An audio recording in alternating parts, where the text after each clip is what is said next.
Hey everybody, what's going on? Welcome back to Third Wave Trades. Today's video, we're going to be getting into GameStop, ticker symbol GME. Now, if you guys saw this thumbnail, then you guys know that I think it is time. I think GameStop is ready to rally after a long period of consolidation. It felt like, forever, where the stock was not moving at all. We finally saw a break above, a break and a close above 25.50 today, which could be a key level for the stock and might be exactly what we needed to get shorts to start covering.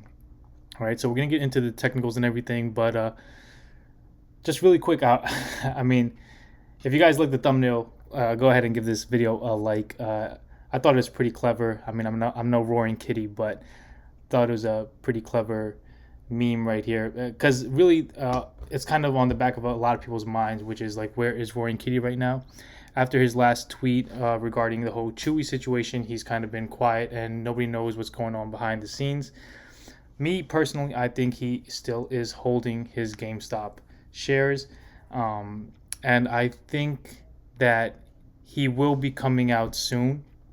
Well, I should say I wouldn't be surprised if he does come out soon and either reveal his position or make a new tweet, because I think the technicals are showing that GameStop is ready to rally. So, like I say in the thumbnail, like, what are you gonna do, right? Because it is time. It's game time. So we're gonna get into this video, guys. But first, really quick, if you guys could just do me a huge favor. If you guys like the content that I put out, if you guys appreciate the videos that I make, go ahead and just hit the like button down below. Subscribe to the channel if you guys are new here, and hit the bell notification icon so you guys can get all my videos as soon as they come out. Secondly, guys, I am not a financial advisor, and this is not financial advice. Please do your own due diligence and research, and or consult with a financial advisor before making any trading or investment decisions.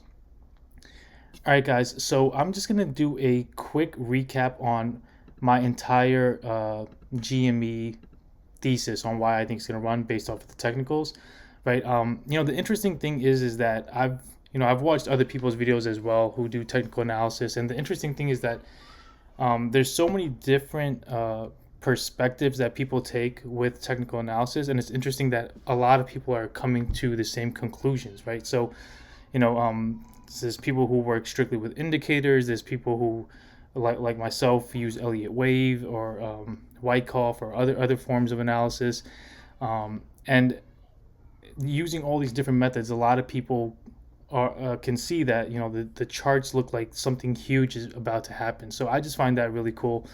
So I want to just give you guys again my thesis, because there are a bunch of other technical analysis videos that probably have a different perspective, and I think the best thing that you guys can do, and myself included, is to use a confluence of different perspectives, whether that's from different forms of technical analysis or even fundamentals, the whole GME lore, right, with the shorts, and short interest, and what's going on behind the scenes and all that. Like, use your own due diligence, and use a confluence of all these different factors to try to come up with with the best decision you can regarding this stock.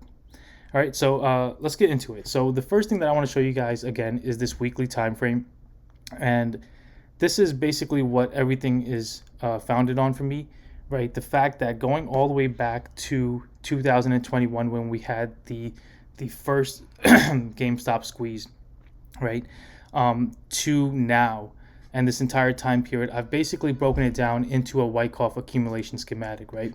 So you guys can see that we had this entire period of consolidation or accumulation in phase B right here, right? So this phase B was basically all accumulation. You can tell that basically by the extremely low volume, right? So absolutely no volume for the last 3 years when you kind of compare it to the move that we had when we ran up and to the move that we got now, right? So basic Wyckoff accumulation, you have your phase A, which is your uptrend, or it could be uptrend or a downtrend. In this case, it's an uptrend. Phase B is kind of where you get your change change of character. It's kind of like between phase A and the beginning of phase B. And then phase B is basically just a series of tests. So this was a really long time that it lasted between sellers and buyers to try to understand where they believe this stock should be priced at. So even though the price fluctuated a lot, going all the way from roughly $82 down to $10, this is still all accumulation. You can see short price candles, no volume. So this was all an accumulation that was happening. Now in phase C is kind of where we got our real test, which was the spring move, and that led us to get this jump across the creek.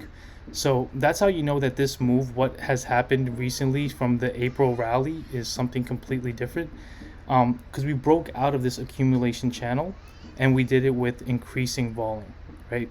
So now we are on the top of this channel in phase D, which was again our jump across the creek, and then the move where we come to test the creek, called it BUEC, or back up the edge of the creek.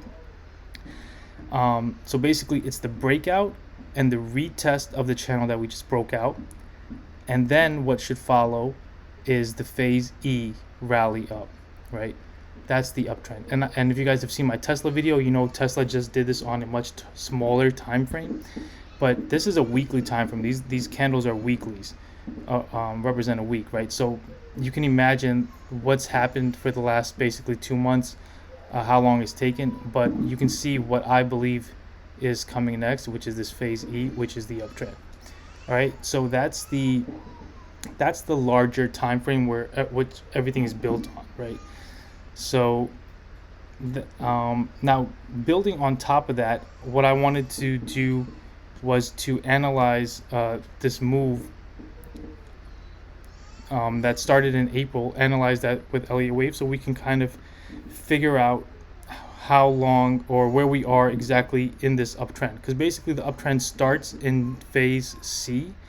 That's where you get the spring, and then in phase D you know you get to jump across the creek, back up the edge of the creek, and then the real rally begins. But it all begins in phase C. So technically this is where our Elliott wave starts, right? This whole move would be our first wave, and that's kind of what I have drawn up over here.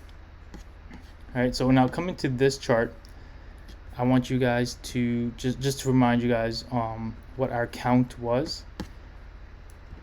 All right, so this was our first wave right here. Okay, so this is our first wave. So basically this was our spring move, going back to that other chart.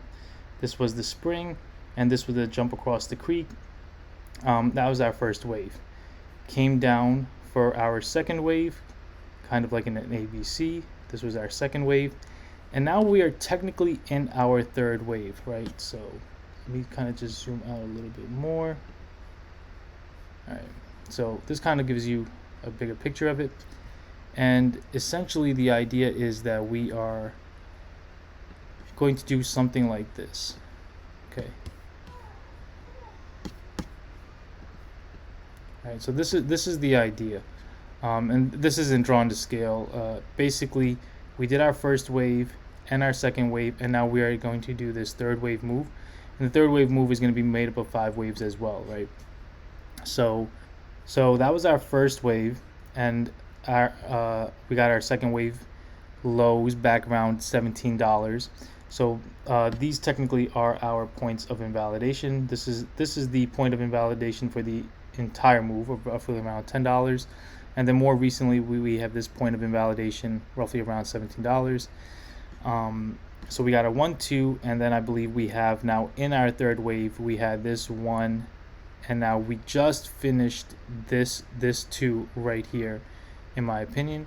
The second wave of our third wave, right? So that was a long drawn out ABC or WXY correction, whichever one, doesn't really matter for our purposes. But now what should follow, in my opinion, should be this third green wave, which would be the third wave of our red third wave. All right, so it should be a very, very impulsive move. Now you guys know, again, going back to my other chart over here, where is it? Right, so I'm already expecting this bullish uptrend move based off of the Wyckoff accumulation, right? So after a long period of accumulation, what should follow is a long extended rally. So, and this is on a weekly time frame. So now, given that, it makes sense that we will get this extended rally now in our third wave. It lines up perfectly, right? So again, that's what I mean when I say like use different confluences, where different methods that align up for your technical analysis. So now again, we have a fair value gap right here, 1 hour fair value gap between these, between roughly $50 and $60. So I think that's a good target for in this third wave to get a first wave, second wave, and then the third, fourth, fifth, right? So that's kind of what I'll be looking for. But essentially, guys, that's the overall picture of what I am seeing playing out, right? So we're in that third should be starting. So now what I want to do is go and analyze this move, this long correction, to see, are we really out of this? All right, guys, so here we are at the bottom of the accumulation range that we've been in for a while now. You guys have seen me talk about this in the last few videos. This is basically, again, what we just saw on this large frame accumulation. The same thing is playing out in this much smaller time frame of an accumulation. So now we're on an hourly chart, and these were the recent lows that we had, roughly around $22, right? So this is how I have it broken down. Essentially, this was our phase A, where we kind of had the stop of the downtrend and the change, right? The change of character basically into a sideways move. We enter phase B, we have our sign of strength. We get a test over here, another secondary test as a sign of weakness, minor sign of strength, right? So this is all phase B, which again is just a series of tests, testing both sides of the range to see where buyers and sellers stand. And then I believe this was our spring move. You can see we were kind of like, this is where big money tries to shake you out of your position. This was the spring move. We come outside of the channel, and then immediately we came right back in, tested the inside of the channel, and since then we've kind of had this slow grind pushing higher, right? Now it's been, what I would have liked to see more was stronger volume on this move up, and for us to go straight to the top of this channel. That would have been a lot of that would have been a more meaningful sign of strength to me, especially if we broke the channel and then came back and then we consolidated on top of it.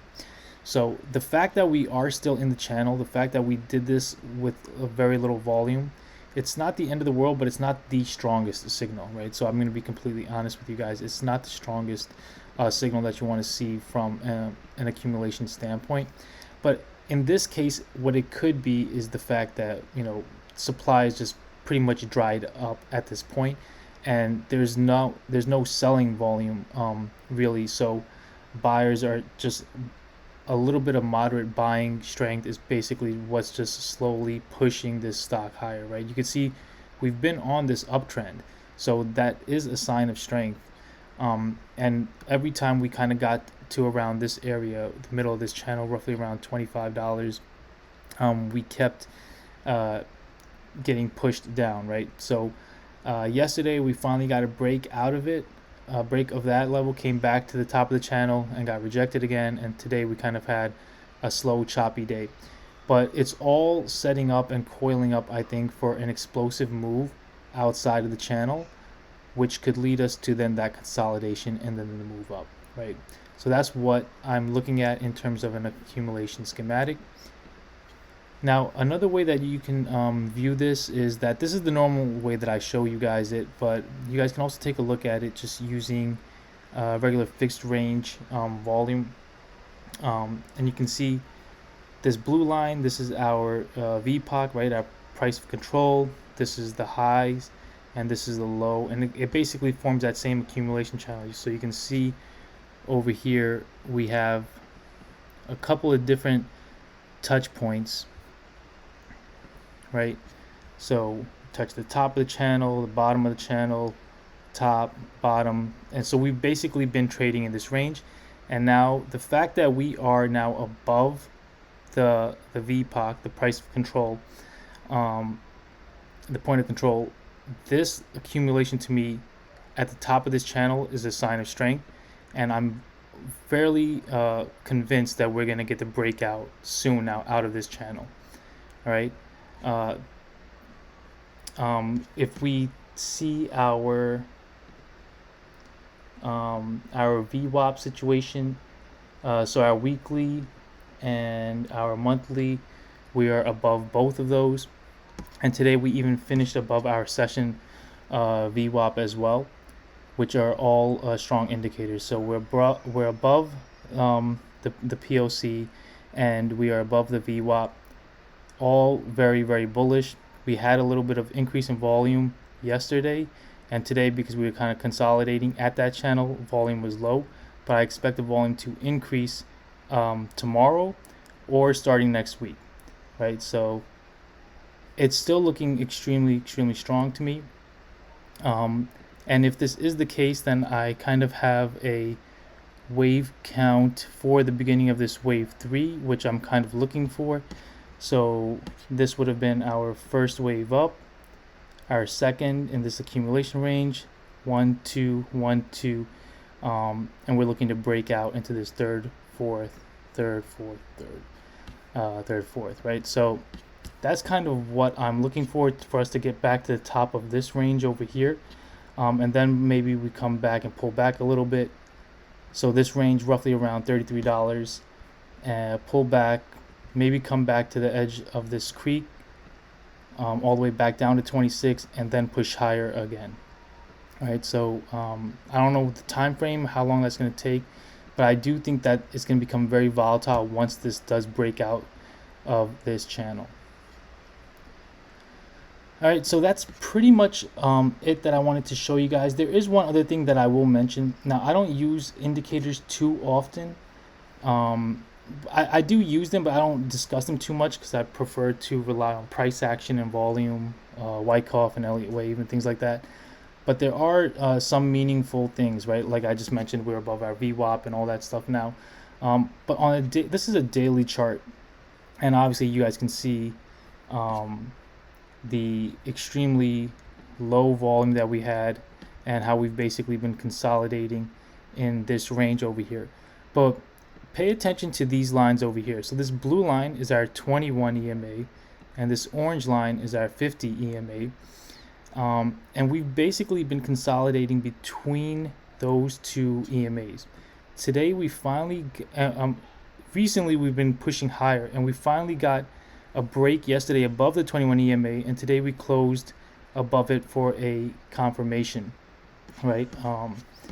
And taken with these two indicators, I think this looks really, really good for us if we are bullish on GameStop. The fact that now we're starting to curl up on our 50, above the 50 line on the RSI, and on the stochastic, we got the crossover as well and are pushing higher. So everything is looking really, really good.